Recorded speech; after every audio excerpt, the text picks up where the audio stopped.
Itu aja mungkin Dr. Hadi. Sementara dari saya. Makasih. Nah, ini terima kasih Dr. Hendro. Ini sudah semakin terbuka ini diskusi. Saya mau ke Mas Dr. Ari Hermawan ini. Beliau juga di Puskesmas ya.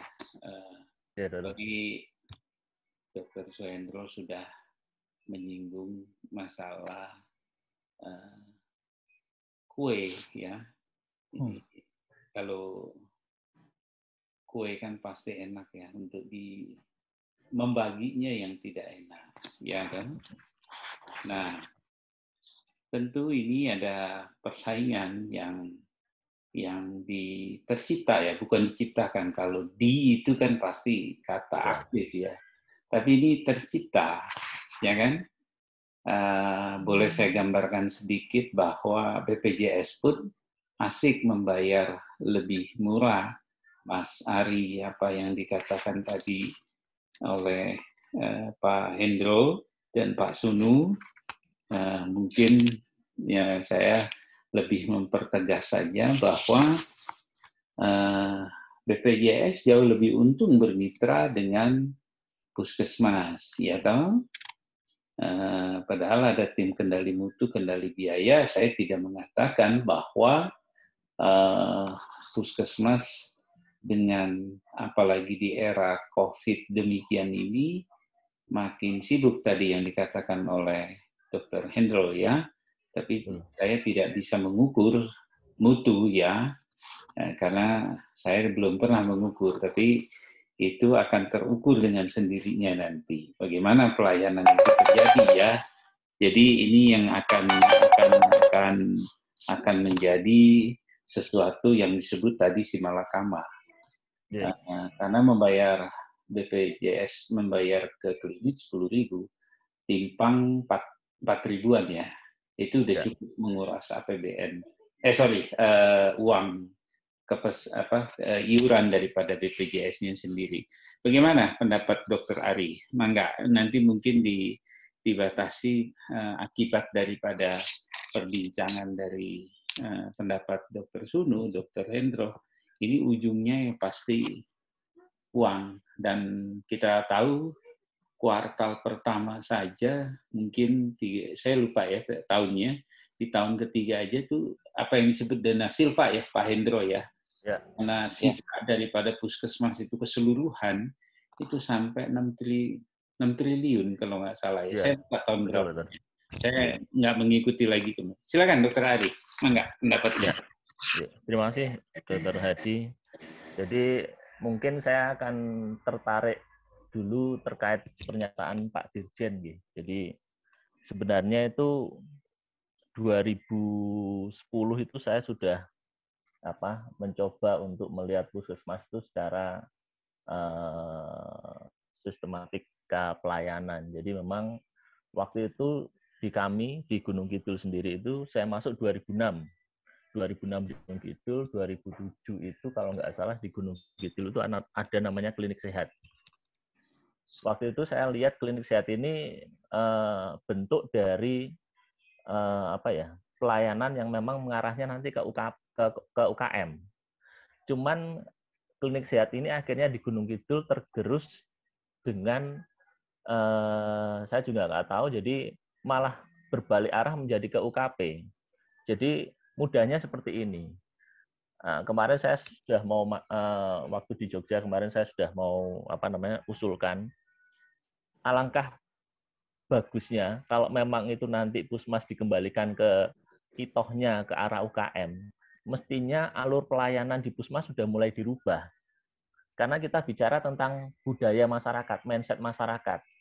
Jadi menurut saya, hemat saya, harusnya alur Pusmas itu dirubah. Pasien datang itu boleh nanti kita konfirmasi ke Dr. Hendro juga. Kalau di Gunung Kidul itu saya sudah istilahnya bikin kalkulasi sederhana aja. Rata-rata pasien atau pengunjung yang datang di puskesmas yang benar-benar sakit itu paling hitungan sekitar 20-30%. Yang 70% itu sebenarnya bukan sakit. Nah, yang 70% ini harusnya di puskesmas itu diterapkan di klinik sehat, bukan terus dikasih obat. Nah, kalau dikasih obat, akhirnya masyarakat hanya ya supaya datang ke puskesmas, meresake, supaya keluhannya pusing. Makanya ada anekdot guyonan puskesmas itu pusing, cekot-cekot, nah, seperti itulah. Jadi harusnya alur puskesmas itu dirubah. Begitu pengunjung datang, didaftarkan, dia harusnya masuk di klinik sehat dulu.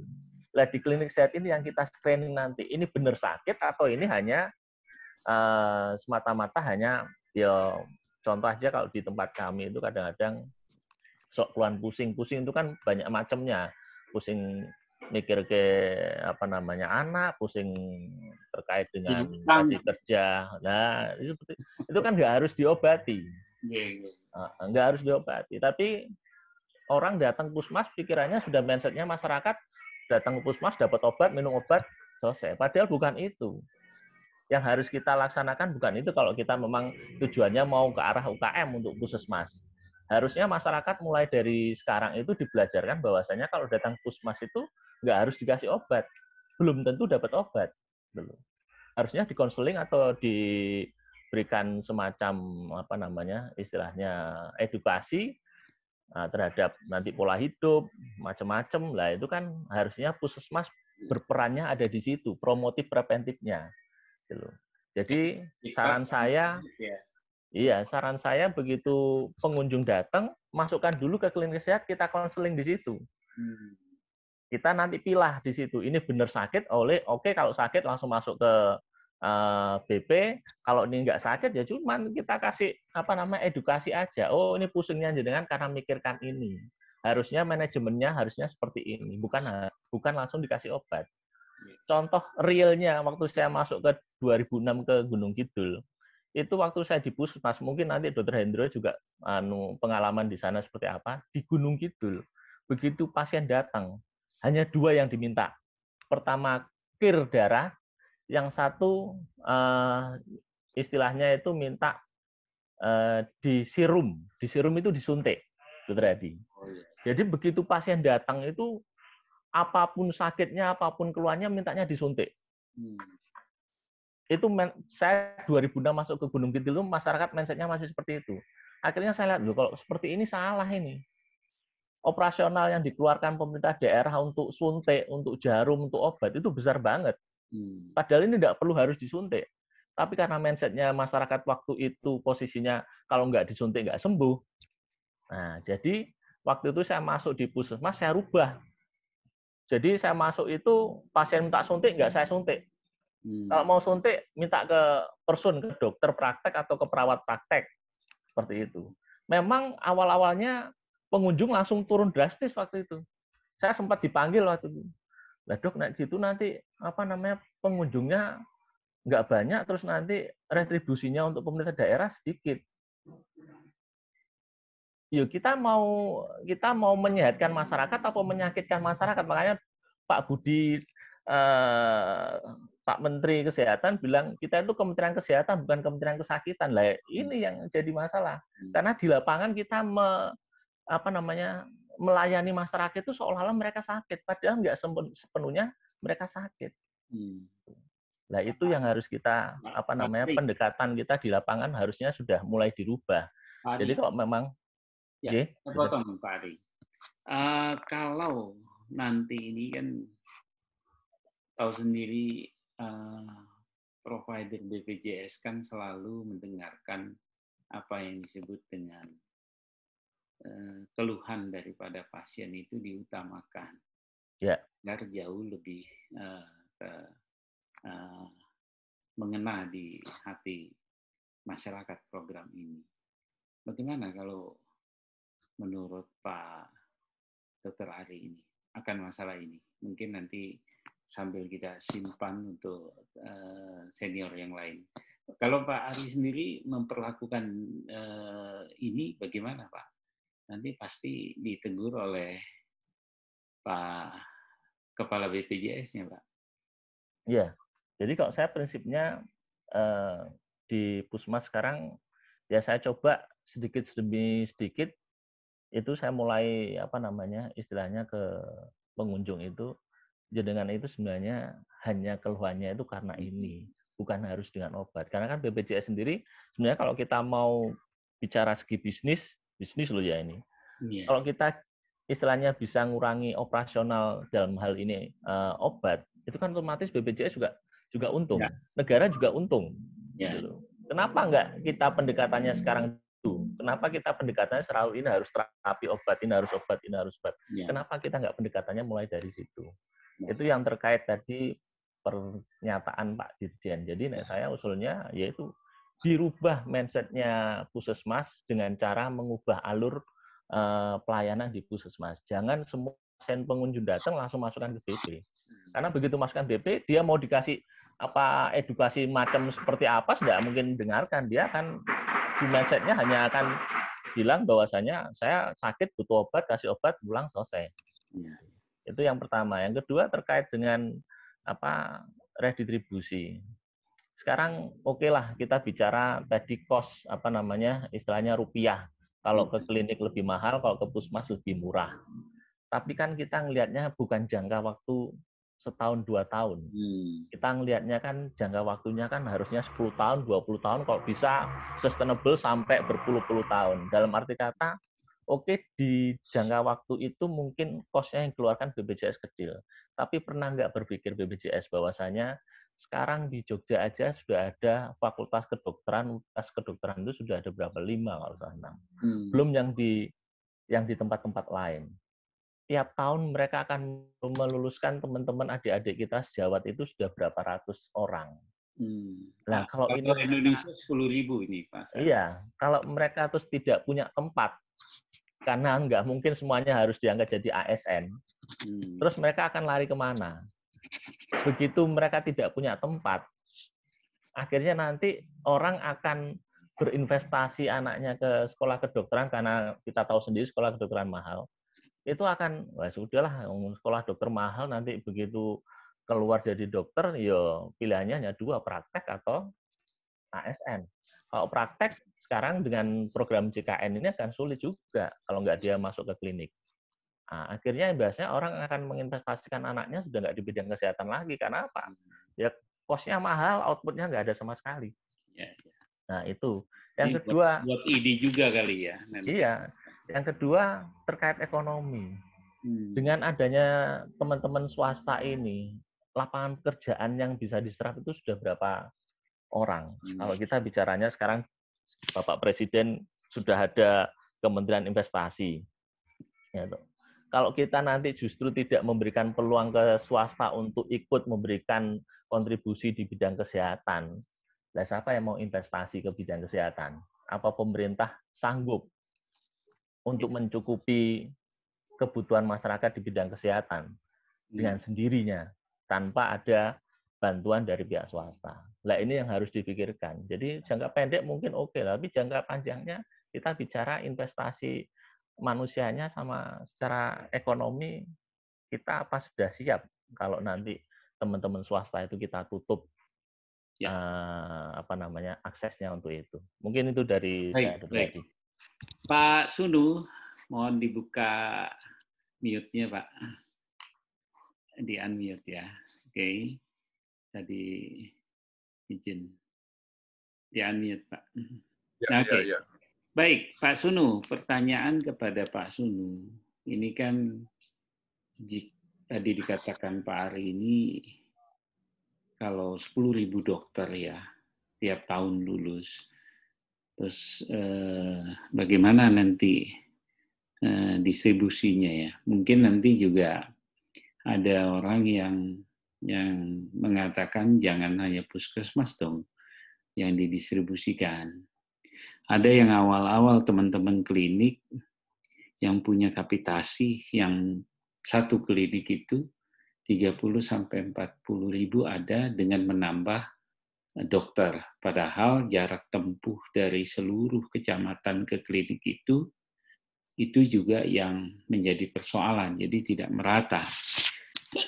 Di samping juga pemerataan pembagian kue tadi, idealnya ini klinik swasta juga harusnya ada yang lebih ini bisa didistribusikan juga. Bagaimana ini, Dr. Sunu sebagai ketua organisasi, asosiasi di bidang FKTP. Mohon pendapatnya Pak, silakan. Ya, terima kasih.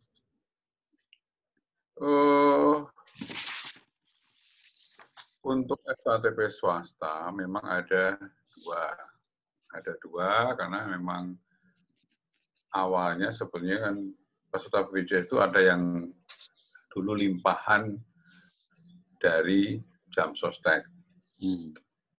Kemudian yang kedua memang mulai mendapatkan peserta ini setelah ada BPJS, kan begitu. Nah, dulu awal-awal Jamsostek ini sebenarnya teman-teman dokter di klinik pun sebetulnya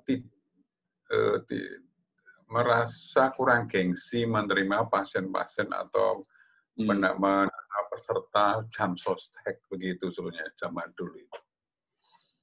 Nah, setelah sekarang ini menjadi suatu sistem jaminan, baru sadar seperti itu. Ini ya juga mindset teman-teman itu juga memang masih seperti itu. Ya. Nah, dengan adanya perubahan dari PT ASKES menjadi Jamsostek, ini kan otomatis berubah. Pasti ada yang tiba-tiba menjadi besar, ada tiba-tiba yang kemudian ya memang belum dapat gitu. Tapi kan kaget ya, yang dapat tiba-tiba 5 juga kaget, yang kecil juga kaget karena loh, di mana kuis saya kan begitu. Ya, ya. Nah, ini harus di mapping. Nah, mapping ini antara BPJS cabang dengan kepala dinas. Ini yang sekarang belum ada.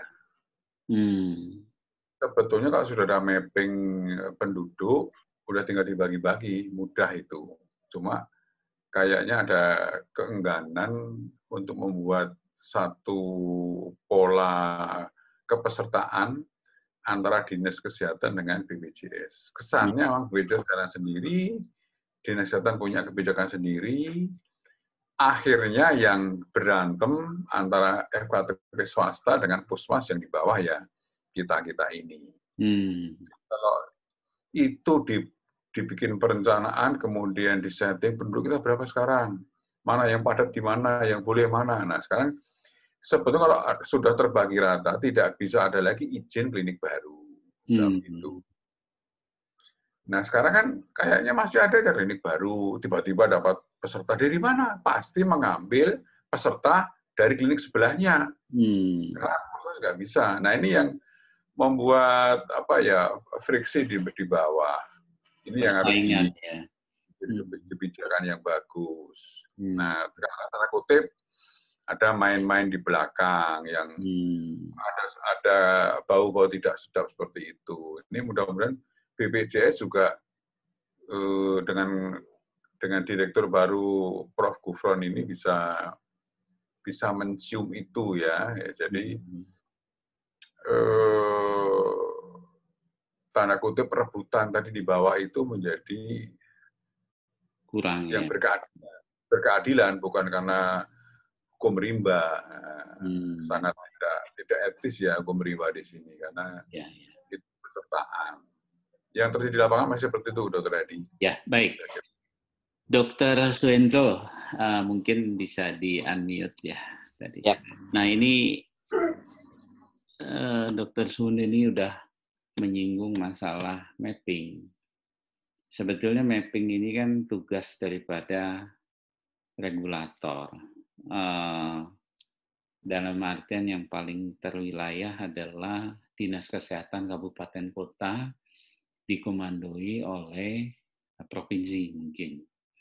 Nah, pelaksana terkecilnya adalah puskesmas. Nah, saya minta pendapat Dr. Suendro, apa yang dikatakan oleh Pak Sunu ini tentang mapping, lagi-lagi ini sesuatu hal yang sangat sulit dilakukan.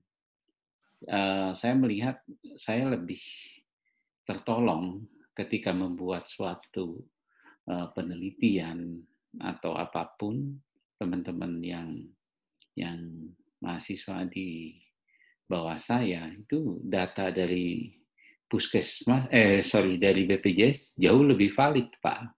Bisa diolah, itu, bisa ditarik. Gimana ini, Pak Hendro, pendapatnya ini? Pengalaman di puskesmas, pengalaman di atasnya kepada dinas kesehatan. Mangga, Pak Hendro. Makasih, Mas Adi. Jadi memang yang sampaikan Dr. Sunu betul ya. Jadi perlunya mapping ya, mapping wilayah. Nah ini tentunya kalau di tingkat kota ini yang harus membuat mapping adalah Dinkes dan BPJS bersama-sama. Karena setahu saya BPJS di sini pernah mengadakan mapping itu. Jadi memang tergantung kepala BPJS-nya ya. Kalau kepala BPJS yang dulu-dulu itu yang awal-awal BPJS berlangsung ya, itu mappingnya ada gitu, mereka buat. Dan Dinkes pun buat mapping juga. Nah, kalau tingkat wilayah saya kira yang lebih berkompeten adalah puskesmas. Karena puskesmas yang menguasai wilayah tersebut, kecamatan ya. Jadi memang dengan mapping sebetulnya bisa memberikan masukan-masukan pada BPJS ya, karena kan selama ini yang memutuskan kerjasama itu BPJS. Ya memang betul yang saya sampaikan Dr. Sunu ya. Jadi saat ini walaupun sudah jenuh ya, tapi kalau ada klinik swasta yang mau kerjasama, BPJS terima-terima saja gitu. Jadi di sini ada kesan apa ya? Maaf ya kalau teman-teman klinik itu mengatakan BPJS mah kalau semakin banyak yang mau kerjasama makin senang dia. Karena jadi ada persaingan, ada kompetisi gitu. Cuman sayangnya tidak dipikirkan kompetisinya tidak sehat. Ya artinya kalau penduduknya hanya sekian tapi jumlah vaskes bertambah, tentu akibatnya ya akan rebutan yang tidak sehat ya. Tadi sampaikan oleh Dr. Sunu, ada klinik baru masuk. Ya peserta dari mana kalau bukan ngambil dari yang sebelahnya, betul. Nah ini yang saya ingin sampaikan juga satu, Dr. Hadi ya, Dr. Sunu, Dr. Hari ya. Ini ada fenomena bagus ini ya. Jadi 5 tahun belakangan ini ada FKTP yang bermodal besar ya. Ya saya tidak perlu sampaikan lah ya yang mana gitu ya. Hanya memang FKTP besar ini luar biasa. Jadi artinya dia punya SDM yang banyak, punya tim marketingnya juga ya. Jadi ya tadi yang sampaikan Dr. Sunu. Jadi cara-cara tidak sehat ditempuh. Jadi saya ambil contoh, ada satu FKTP yang baru kerjasama, ya swasta ya. Dalam 1 tahun dia sudah bisa meraih belasan ribu peserta. Nah ini kalau FKTP yang biasa ya, yang dimiliki oleh perseorangan tidak mungkin. Hanya FKTP yang betul-betul punya tim marketing yang luar biasa. Nah, tim marketing ini tentu juga tidak melakukan marketing door to door, tidak. Tapi dia justru pegang HRD-nya perusahaan. Jadi perusahaan dipegang sama dia, ya tentu kan tidak ada makan siang yang gratis kan. Selalu ada imbal balik gitu. Jadi artinya ya kompetisi tidak sehat. Dan saya pernah mengatakan pada teman-teman BPJS di sini, saya bilang maaf, BPJS kan selalu mendengungkan dengan gotong royong semua tertolong kan. Nah, berarti kan memang asuransi bukan komersial, asuransi sosial. Tapi saya bilang tolong perlakuan pada FKTP yang jadi mitranya BPJS juga harus seperti itu. Jadi artinya jangan biarkan kami ini FKTP di lapangan ya bersaing secara liberal ya. Jadi artinya siapa yang kuat yang menang gitu. Dan ini yang mengkhawatirkan Dr. Hari Sunu ya. Saya dengar dari beberapa teman juga ada di grup lain itu sudah cukup banyak FKTP swasta yang kolaps, gulung tikar, ya karena itu peserta tidak bertambah, mana operasional di zaman pandemi juga makin tinggi ya, APD makin mahal dan sebagainya, dan kalau dulu kita hanya pakai APD level 1, sekarang kan harus level 2, level 3. Ya, jadi mungkin itu Dr. Hadi yang ingin saya sampaikan tentang mapping, saya kira ini sangat penting sekali. Dan saya kira bukan hanya Dinkes ya, BPJS juga sebagai badan penyelenggara, dia harus memperhitungkan. Jadi tidak boleh berapa banyak yang ingin kerjasama diambil. Ya, jadi artinya tolonglah sedikit bijak dalam menjalankan BPJS ini. Itu ya tadi mungkin. Terima kasih. Baik, Pak